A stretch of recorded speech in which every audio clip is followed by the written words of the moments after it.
மதுராந்தகத்தில் நடைபெறும் பிரம்மாண்ட பொதுக்கூட்டத்தில் பங்கேற்கும் பிரதமர் மோடி. வருக வருக என வரவேற்கிறார் தமிழக பாஜக மாநில துணைத் தலைவர் டால்பின் ஸ்ரீதர். அனைவருக்கும் இதயத்தின் பொங்கல் நல்வாழ்த்துக்கள்.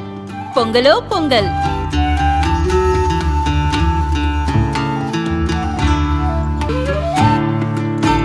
அனைவருக்கும் இதயம் மந்த்ராவின் பொங்கல் தின நல்வாழ்த்துக்கள்.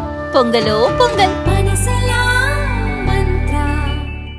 அமெரிக்க அதிபர் ட்ரம்ப் செவ்வாயன்று இரவு வாஷிங்டனில் இருந்து ஏர்ஃபோர்ஸ் ஒன் விமானத்தில் சுவிட்சர்லாந்தின் டாவோஸ் நகருக்கு புறப்பட்டார்.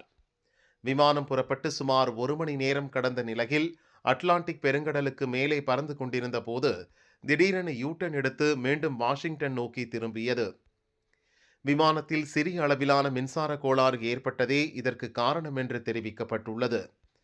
விமானத்தில் இருந்த பத்திரிகையாளர் ஒருவர் கூறுகையில், விமானம் புறப்பட்ட சிறிது நேரத்திலேயே பத்திரிகையாளர்கள் அமர்ந்திருந்த பகுதியில் இருந்த விளக்குகள் அனைத்தும் திடீரென அணைந்து விட்டன.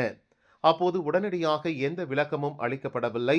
சுமார் அரை மணி நேரத்திற்கு பிறகே விமானம் மீண்டும் வாஷிங்டன் நோக்கி திரும்புகிறது என்ற தகவல் எங்களுக்கு தெரிவிக்கப்பட்டது என தெரிவித்தார்.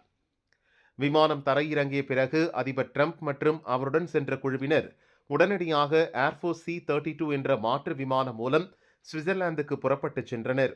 பொதுவாக இந்த C-32 ரக விமானங்கள் அமெரிக்காவிற்குள் உள்நாட்டு பயணங்களுக்காகவும் சிறிய ஓடுதளங்களை கொண்ட விமான நிலையங்களில் தரையிறங்குவதற்காகவும் பயன்படுத்தப்படுபவை.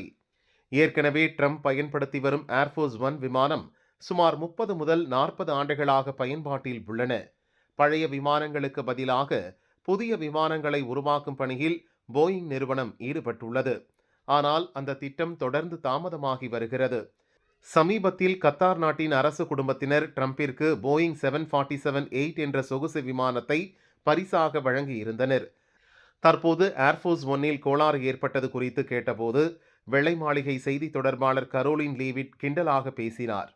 இப்போது அந்த கத்தார் விமானம்தான் மிக சிறந்ததாக தோன்றுகிறது என பத்திரிகையாளர்களிடம் கூறினார்.